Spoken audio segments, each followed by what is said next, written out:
नमस्कार सभी को। आज की हमारी इस ऑनलाइन क्लास में आपका बहुत-बहुत स्वागत है। तो आज हमारी जो क्लास चल रही थी 12th फिजिक्स की, उसका जो थर्ड लेक्चर लेके आए हैं।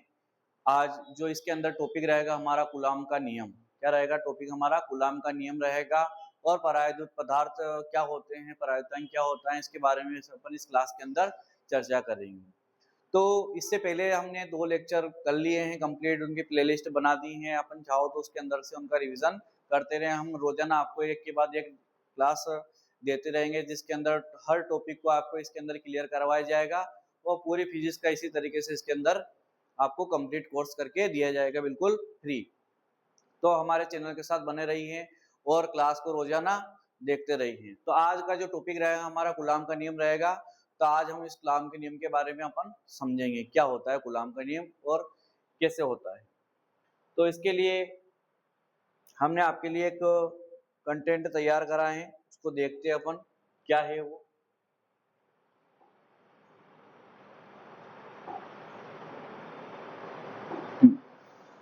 तो कूलॉम का नियम हमने कक्षा 11वीं के अंदर भी पढ़ा था।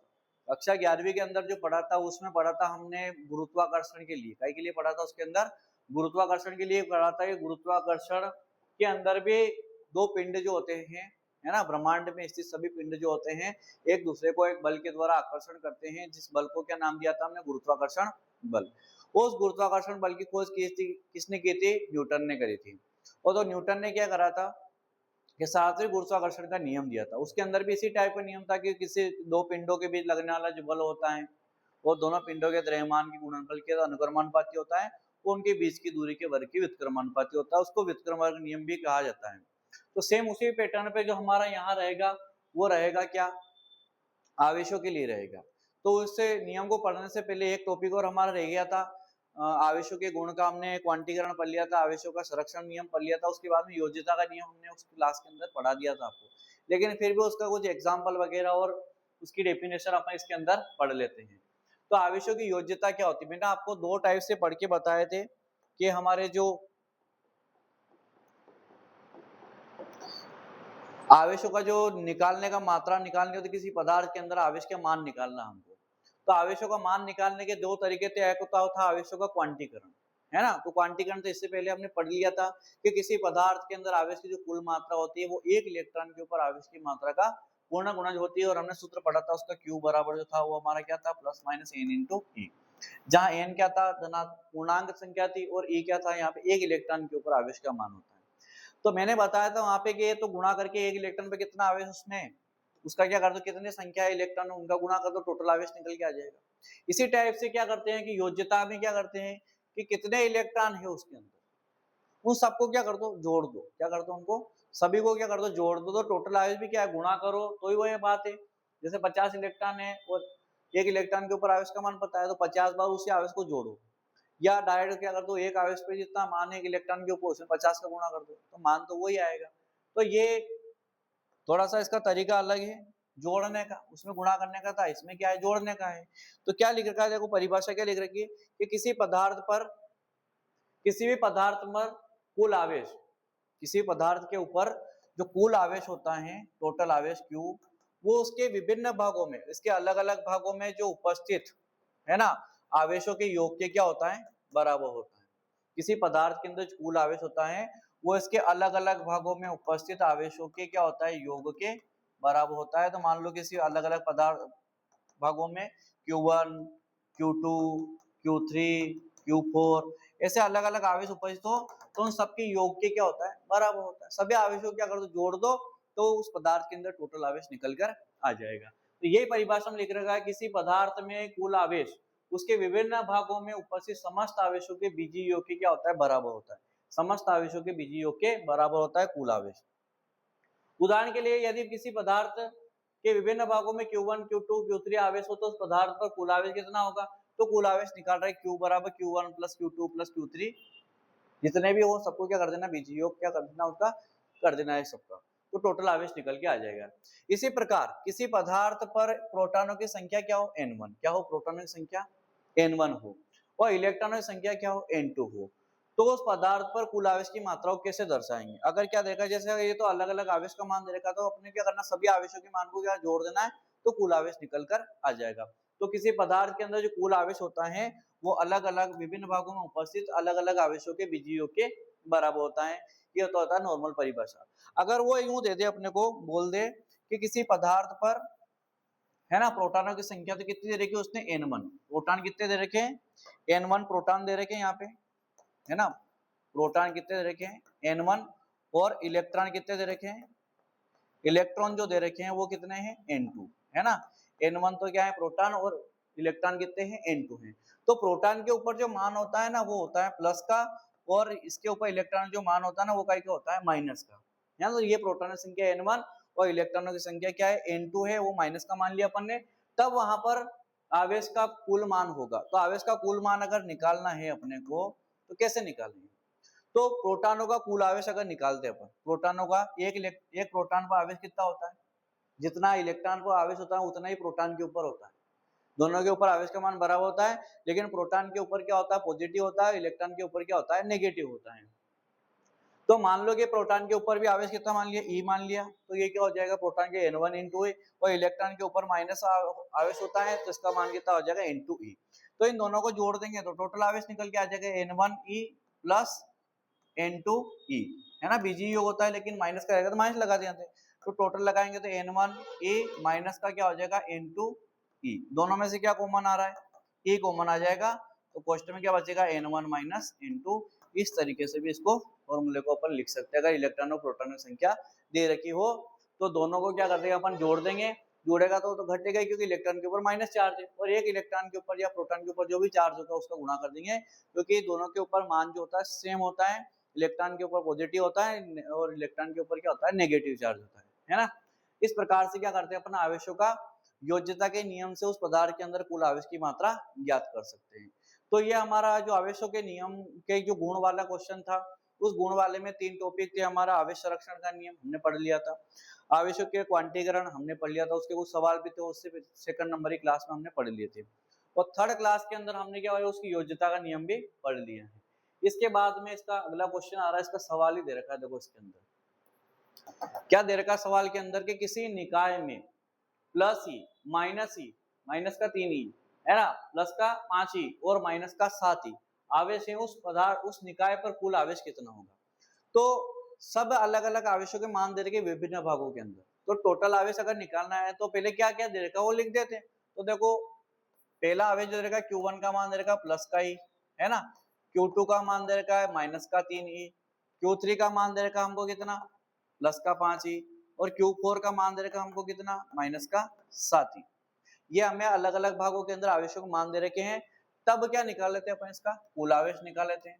तब कुल आवेश, तो कुल आवेश कैसे निकलता है अभी बताया था हमने कि विभिन्न भागों के अंदर आवेश की जो मात्रा होती है उनका बीजगणित योग करेंगे तो वो टोटल आवेश की क्या होता है बराबर हो जाता है।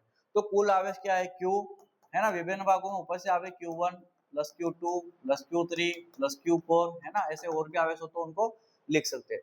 तो अपने पास मान दे रखे 4 की, इसका मान कितना है Q1 का प्लस का ही, है ना, प्लस इसका मान कितना है Q2 का माइनस का 3 ही, है ना, ब्रैकेट लगाना है। इसका कितना है प्लस का 5 ही, और इसका कितना है माइनस का 7 ही। सबके मान मैंने अलग अलग रख दिए हैं, बीजी योग कर दिया है, लेकिन वो माइनस वाले माइनस बाहर निकलेगा। अब आगे हल करते हैं, हालांकि इनको शॉर्टकट भी कर सकते हैं, इतना अपने को नहीं लिखना है, थोड़ा शॉर्ट में चलना पड़ेगा, लेकिन मैं एक एक स्टेप हल करके बता रहा हूँ आपको। ये कर दिया हमने, माइनस माइनस वाले को जोड़ दो और प्लस प्लस वाले को क्या कर दो जोड़ दो अलग से। तो ये प्लस का ये नहीं, ये कितना हो जाएगा प्लस का 6e, और ये दोनों माइनस के तो माइनस का क्या हो जाएगा 10e। तो 10 में 6 जाएगा कितना बचेगा माइनस का 4e। ये हमारा क्या रहेगा आंसर रहेगा। इस पदार्थ के अंदर कितना प्लस का 4e सॉरी माइनस का 4e आवेश पाया जाता है ना। अगर इतने भी अलग अलग भागों में इस प्रकार का आवेश दे रखा हो, इस प्रकार के नॉर्मल सवाल आते हैं, कुछ एकाध क्वेश्चन का भी ऑब्जेक्टिव टाइप क्वेश्चन में पूछ ले तो अपने को हल कर देना है, संख्या बदल देगा यहाँ पे तो अपने कर देना है ना, इस तरीके से करना है। इसके बाद में अगला क्वेश्चन आ रहा है हमारा क्या कूलाम का नियम। अगला क्वेश्चन क्या आ गया हमारा कूलाम का नियम। तो कूलाम का नियम जो होता है वो बिंदु आवेशों के लिए लागू होगा, काय के लिए लागू होगा बिंदु आवेशों के लिए लागू होगा। तो मैंने अभी बताया आपको कि हमने जो पार्ट चल रहा हमारा स्थिर विद्युत वाला पार्ट चल रहा है, इस स्थिर विद्युत वाले पार्ट में हमने आवेश पढ़े हैं और आवेशों के प्रकार पढ़े हैं कि दो प्रकार के आवेश होते हैं, एक तो धनात्मक होता है, क्या होता है, ऋणात्मक वाला आवेश होता है ना। तो अगर दोनों प्रकार के आवेश क्या है, दोनों प्रकार के आवेश कैसे हैं, अगर धनात्मक है, दोनों आवेश कौन से हैं, मतलब पॉजिटिव अगर है तो दोनों आवेशों के बीच में जो बल लगेगा वो कौन सा लगेगा, आकर्षण वाला बल लगेगा। क्या लगेगा इनके बीच में, आकर्षण बल लगेगा।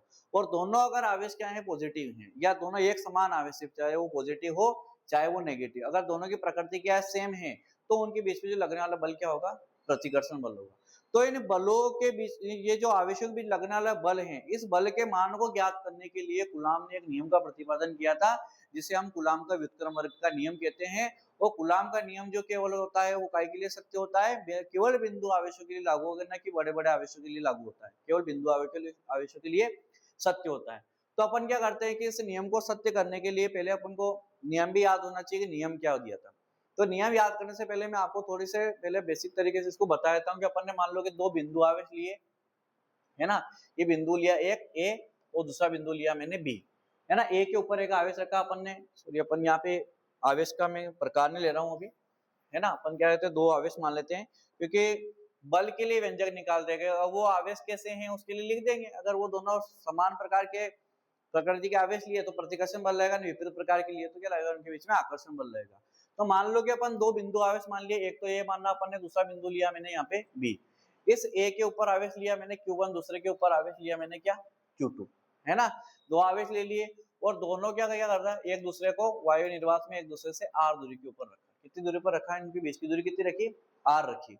तो ये नियम क्या कहता है, नियम ये कहता है कि इन दोनों के बीच में जो बल लग रहा है F, वो बल दोनों जो आवेश हैं, कौन कौन से आवेश, ये लगने वाला जो बल है F, ये दो बातों के ऊपर डिपेंड करता है। काय के ऊपर डिपेंड करता है, दो बातों पर डिपेंड करता है। पहला पॉइंट ये है कि ये जो लगने वाला बल होता है, ये बल दोनों जो आवेश होते हैं कौन कौन से, Q1 और Q2, उन दोनों के गुणनफल के क्या होता है, अनुक्रमानुपाती होता है। पहले पॉइंट में क्या बताई उन्होंने बात कि इनके बीच में जो भी बल लग रहा है, वो बल दोनों जो आवेश है उनके परिमाण जो है Q1 और Q2, इनका मान है Q1 का क्या है Q2, इन दोनों के गुणनफल के क्या होता है, अनुक्रमानुपाती होता है। तथा यही वाला बल, यही वाला इनके बीच में जो बल लग रहा है वही बल एक और काय के भी डिपेंड करता है, उनके जो बीच की दूरी है r, क्या है r, उसके वर्ग के क्या होता है, व्युत्क्रमानुपाती होता है। तो इसको क्या कर देंगे अपन, बटे में लिख देंगे। व्युत्क्रमानुपाती का मतलब उल्टा होता है, बटे में होता है। तो देखो अनुक्रमानुपाती और व्युत्क्रमानुपाती सिंबल तो एक होता है, लेकिन डिफरेंस क्या होता है कि ये डायरेक्ट इसके ऊपर डायरेक्ट प्रोपोर्शनल होता है, मतलब डायरेक्ट इसके ऊपर डिपेंड करता है। अगर इन आवेशों का मान बढ़ाया हमने तो डायरेक्ट एफ का मान क्या होगा, बढ़ेगा। लेकिन व्युत्क्रमानुपाती का सिंबल वही है, लेकिन बटे में ही। अगर आर का मान बढ़ाया हमने, बीच की डिस्टेंस अगर बढ़ी, तो फिक्स है कि एफ का मान क्या हो जाएगा, कम हो जाएगा, वर्ग होके नहीं फिर कम होगा। इसीलिए इसको क्या बोला जाता है, कूलाम का व्युत्क्रम वर्ग नियम भी कहा जाता है। तो इसकी डेफिनेशन के आधार पर मैंने दोनों पॉइंट लिखे, डेफिनेशन में आपको बताया था एक बार, मैंने यहाँ पे लिख रखी है पूरी। देखो क्या लिया था कि कूलाम से जो नियम है वो क्या, सजातीय आवेशों के बीच प्रतिकर्षण एवं विजातीय आवेशों के बीच आकर्षण होता है ना, ये फिक्स पता है अपने को।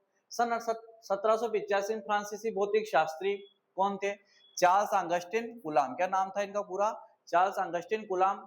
इनका जन्म हुआ था 1736 में हुआ था, और इनकी जो डेथ हुई थी वो कब हुई थी, 1806 में हुई थी। इन्होंने क्या किया था, दो आवेशों के बीच लगने वाले बल का परिमाण ज्ञात करने के लिए प्रयोग किया, और इस प्रयोग के आधार पर उन्होंने एक नियम का प्रतिपादन किया, जिसे हम क्या कहते हैं, कूलाम का नियम कहते हैं। क्या किया था उन्होंने, दो आवेशों के बीच में लगने वाले बल के लिए एक नियम का प्रतिपादन किया था। उस बल के मान को हम क्या कहते हैं, कूलाम का नियम कहते हैं। इस नियम को कूलाम का व्युत्क्रम नियम भी कहा जाता है। क्या कहा जाता है इसको, कूलाम का व्युत्क्रम वर्ग नियम भी कहा जाता है। ये बात भी अपने को ध्यान में रखना है।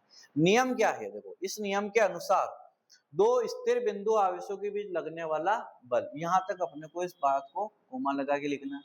शॉर्ट में क्या करना है, उस परिभाषा को याद करना, ताकि अपने को दिक्कत नहीं आए याद करने में, कि दो के बीच में लगने वाला, मैं यहाँ पे लिखता जाऊं, लगने वाला बल इसके अनुसार चल रहे। दो स्थिर बिंदु आवेशों के, स्थिर आवेशों के लिए लगता है, कोई बात ध्यान में रखना अपने को, आवेशों के बीच लगने वाला बल, ये बल उन आवेशों के परिमाण के गुणनफल के अनुक्रमानुपाती होता है। पहला पॉइंट क्या बताया उसने, कि लगने वाला जो बल होता है दोनों आवेशों के परिमाण, तो मैंने परिमाण लिखा है वहां पे Q1 और Q2, दोनों के गुणनफल के क्या होता है, अनुक्रमानुपाती होता है। और यही बल तथा करके लिख रहे, तथा उनके बीच की दूरी, दूरी के वर्ग के व्युत्क्रमानुपाती होता है। यही बल जो होता है F किसके व्युत्क्रमानुपाती होता है, उनके जो बीच की दूरी मानी थी अपन R उसके वर्ग के व्युत्क्रमानुपाती होता है। यही कूलाम का नियम होता है ना। तो इस परिभाषा के अनुसार हमने दोनों पॉइंट लिखे है ना। फिर आगे देखते हैं, इसको पूरा सोल्व करते हैं अपन। क्या लिखा है इसके ऊपर, दोनों लिख दिया हमने कि दोनों का परिमाण के तो गुणनफल के अनुक्रमानुपाती होता है और बीच की दूरी के जो वर्ग के व्युत्क्रमानुपाती होता है कूलाम का नियम के अनुसार लगने वाला बल। अब क्या करते हैं, इसको आगे हल करने के लिए उपरोक्त दोनों को मिलाकर लिखने पर क्या लिखेंगे, उपरोक्त दोनों को मिलाकर लिखने पर क्या करेंगे, दोनों को मिलाकर लिखेंगे। तो दोनों को मिलाकर लिखते हैं तो देखो ये F तो ऐसे ही है दोनों की साइड में, और Q1 Q2 दो अनुक्रमानुपाती है तो ऊपर लिख दिया, और R वर्ग क्या है, व्युत्क्रमानुपाती है, तो मैं इसको क्या लिख देता हूँ, इसके बटे में लिख देता हूँ। ठीक है, उसके बाद में क्या करना अपने को कि अनुक्रमानुपाती का जो चिन्ह है इसको हटाना है और यहाँ पे K निकालना रहेगा, K Q1 और Q2 बटे में क्या आ जाएगा इसका R वर्ग, है ना। जहां पे ये K लिखा आपने एक आनुपातिक नियतांक होता है ना, जिसका मान वायवीय निर्वात में या एसआई पद्धति में जो होता है वो कितना होता है, K equal to 1/4 pi epsilon not in epsilon not होता है। क्या होता है, K equal to 1/4 pi epsilon not होता है। और इस 1/4 पाई एप्सिलॉन नॉट को भी सोल्व करते तो इसकी वैल्यू 9×10⁹ प्राप्त होती है ना। इस K जो परावर्तितांक है इसका मान अलग अलग जगह अलग अलग होता है ना, अलग अलग पदार्थों के लिए अलग अलग होता है, वायु निर्वात के लिए एक होता है, अन्य माध्यमों के लिए अलग होता है। तो अपन क्या करते हैं, यहाँ पे K का मान एसआई पद्धति में जो निकाल रखा है 1/4 पाई एप्सिलॉन नॉट निकाल रखा है, और इसको सोल्व करते थे इसकी वैल्यू ये प्राप्त होती है। तो हम क्या करते हैं, इस समीकरण के अंदर जहां भी K है उसकी जगह क्या लिख देते हैं, एक बार तो ये लिख देते हैं 1/4 पाई एप्सिलॉन नॉट इंटू ये ऐसे कैसे Q1 Q2 अपॉन में R का स्क्वायर। तो ये हमारा क्या आ गया, कूलाम का नियम आ गया। या अपन क्या लिख सकते हैं, इस 1/4 पाई एप्सिलॉन की नॉट की जो वैल्यू होती है ये भी होती है, तो अपन इसकी जगह 9×10⁹ इंटू Q1 है ना, Q2 अपॉन में क्या लिख सकते हैं, R वर्ग, ये हम इसकी जगह लिख सकते हैं। यही हमारा कूलाम का नियम होता है, ये इसका फॉर्मूला हमको मिल जाता है। ठीक है, इसके बाद में अपन क्या कर सकते हैं, यही रूप नहीं होता है, ये अगर यूं पूछ ले कि वायु या निर्वात के अतिरिक्त अगर कोई अन्य माध्यम अगर रखा हो तो फिर कूलाम का नियम का फॉर्मूला क्या बनेगा, तो अपन देख लेते हैं, उसके लिए भी कर लेते हैं हल इसको, है ना। अपन देख लेते हैं कि वायु या निर्वात के अतिरिक्त क्या है, वायु या निर्वात, है ना, वायु या निर्वात के अतिरिक्त अन्य माध्यम होने पर, अन्य माध्यम होने पर जो K की वैल्यू रखी थी हमने क्या 1/4 पाई एप्सिलॉन नॉट, उस एप्सिलॉन नॉट की जगह क्या आ जाएगा 1/4 पाई एप्सिलॉन नॉट 0 लगाया था अपन ने वहां पे। इसका मतलब क्या था, वायु निर्वात है वहां पे, और अगर अन्य कोई माध्यम है तो उसके लिए क्या लगा देंगे, यहाँ पे एप्सिलॉन लगा देंगे, क्या लगा देंगे यहाँ पे एप्सिलॉन। तो फिर हम उसी फॉर्मूले को क्या लिख सकते हैं, F equal to 1/4 pi epsilon into Q1 into Q2 है ना, और अपॉन में R का, इसको इस प्रकार से इसको लिखा जा सकता है।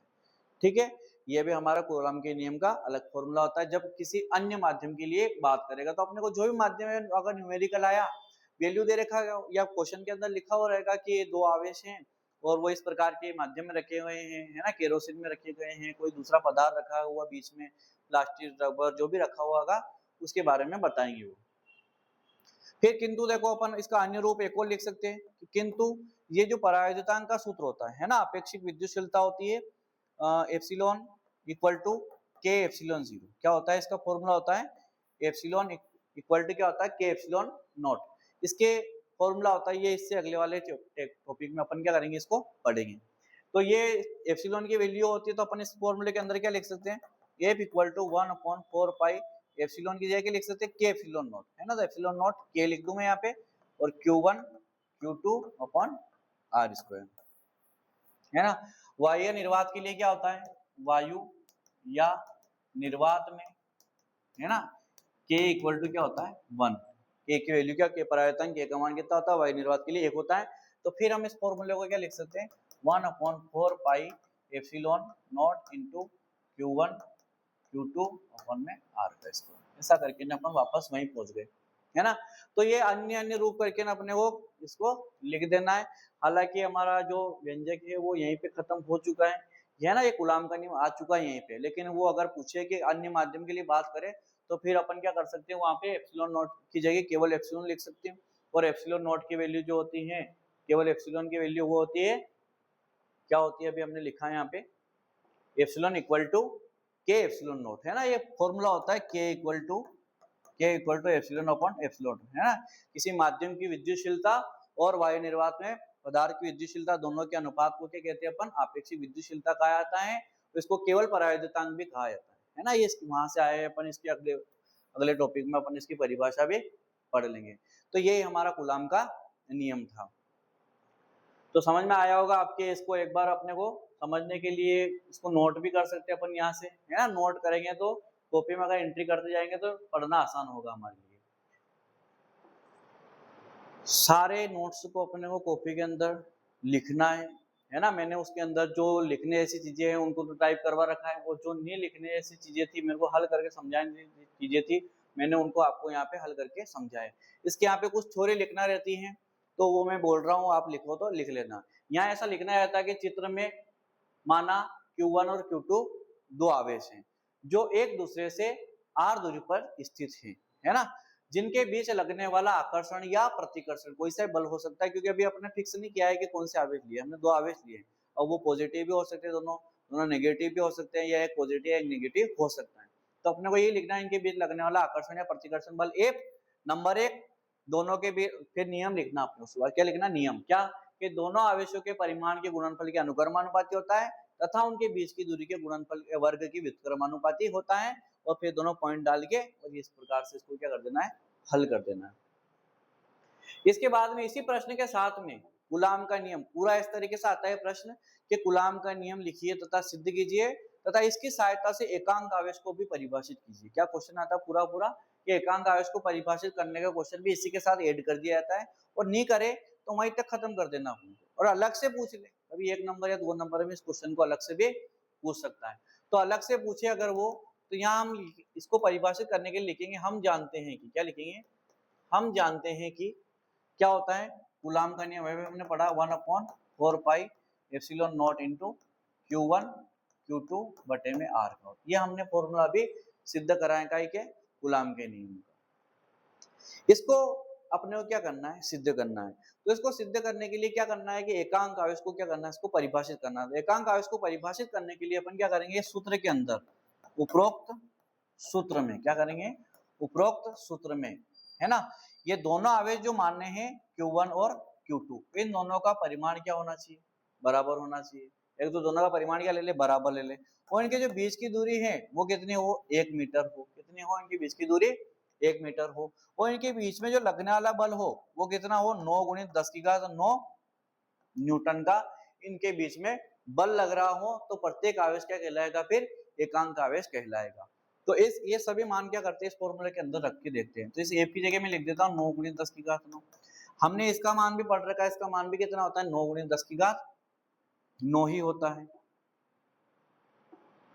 क्या होता है इसका मान भी, 9 × 10⁹ ही होता है, गुणित, है ना। Q1 और Q2 दोनों का परिमाण क्या माना अपन ने, Q माना, दोनों का बराबर मान माना, तो यहाँ भी लिख देता हूँ मैं Q, यहाँ भी लिख देता हूँ मैं Q, और दूरी की जगह 1 मीटर माना तो वहां लिख दिया मैंने 1 का वर्ग।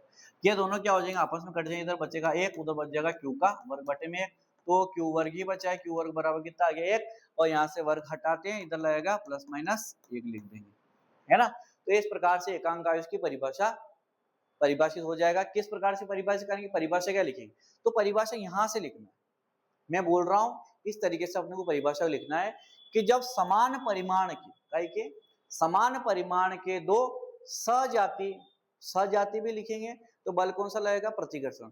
और अगर मैं यहाँ बोलूंगा विजाति तो बल कौन सा लगेगा, आकर्षण। तो परिभाषा दो टाइप की बनेगी इनके आधार पर। मैं पहले सजाति के लिए बोल रहा हूँ, समान परिमाण के दो सजातीय आवेश, समान परिमाण, दोनों परिमाण क्या मान लिया, बराबर, सजातीय आवेश वायु या निर्वात में एक दूसरे से 1 मीटर की दूरी पर स्थित हो, तथा उनके बीच में 9 × 10⁹ न्यूटन का अगर बल लग रहा हो, तो प्रत्येक आवेश क्या कहलाता है, एकांक आवेश कहलाता है।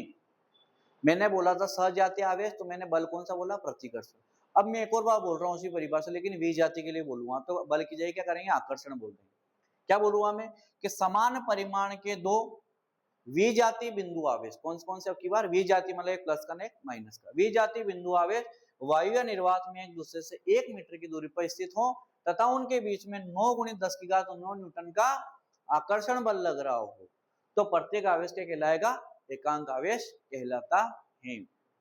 इस प्रकार से हमको क्या करना है, एकांक आवेश की परिभाषा को भी लिखना रहेगा। अगर वो साथ साथ क्वेश्चन में पूछ ले तो, नहीं पूछे तो हमारा कूलाम का नियम जो सूत्र आया था वहीं तक अपने को उसको खत्म कर देना है, और अगर पूछे तो इसको भी उसके साथ में ऐड करना अलग से हेडिंग डाल के, और अगर नहीं पूछे तो वहीं तक कर देना। इसका क्वेश्चन अलग से भी पूछा जा सकता है कि एकांक आवेश को परिभाषित कीजिए। इस तरीके से हमारा आज की क्लास में हमने एक तो आवेशों की योज्यता का नियम पढ़ा है ना, कि आवेशों की योज्यता क्या होती है। उसके बाद में हमने पढ़ा क्या, आवेशों का जो एक उसका उदाहरण दे रखा था कि योज्यता के आधार पर किस प्रकार से अपन आवेशों को निकालते हैं। उसके बाद में हमने कूलाम का नियम पढ़ा, ये कूलाम का नियम क्या होता है, किसने इसकी खोज करी थी, इसको व्युत्क्रमवर्ग का नियम भी कहा जाता है, बिंदु आवेशों के लिए सत्य होता है ये, है ना। उसके बाद में हमने इसको पूरा समझा, पूरा लिखना है इसको, और इसके बाद में इसके एकांक आवेश को परिभाषित किया है। तो आज की क्लास में बस हमारे कूलाम का नियम ही रहेगा। अगली क्लास के अंदर हम लेके आएंगे अगला टॉपिक। तो आज हमारी क्लास में बस इतना ही रहेगा, तो अगली क्लास में आप हमारे साथ में बने रहिए। हम आपको इसी तरीके से एक के बाद एक टॉपिक वाइज हम आपको पूरी फिजिक्स को क्या कराएंगे, कवर करवाएंगे इसी क्लास के अंदर। Thank you.